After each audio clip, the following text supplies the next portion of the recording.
അദ്ദേഹമായിട്ട് വല്ല ബഹുമാനപൂർവമായ സൗഹൃദമല്ല, ഒരു സൗഹൃദം അല്ലല്ലോ. ഇതിലെന്തെങ്കിലും രാഷ്ട്രീയമായിട്ടുള്ള കാര്യങ്ങളോ സ്ഥാനാർത്ഥിത്വത്തിൻ്റെ കാര്യങ്ങൾ എന്തെങ്കിലും സംസാരിച്ചിരുന്നു? അതൊന്നും ഇപ്പം നിങ്ങളോട് പറയാൻ പറ്റില്ല. എന്തെങ്കിലും കാര്യങ്ങൾ പറഞ്ഞിരുന്നു? പല കാര്യങ്ങളും പറഞ്ഞത് നിങ്ങളോട് പറയാൻ കഴിയില്ല. സൗഹാർദ്ദമാണ്, ബഹുമാനമാണ്, സ്നേഹമാണ്. വണ്ടി ഇവിടെ പ്രത്യേകമായിരുന്നു, അതൊന്നും പറയാനില്ല.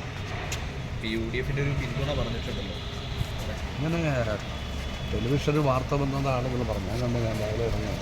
ഈ പിന്തുണ കിട്ടിയാൽ സ്വീകരിക്കുമോ UDF-നെ? അറിയില്ല, അത് നമ്മൾ കണ്ടില്ല. ഇല്ലെങ്കിൽ പിന്തുണ സ്വീകരിക്കുമോ? കണ്ടില്ല, കണ്ടിട്ട് പറയാം.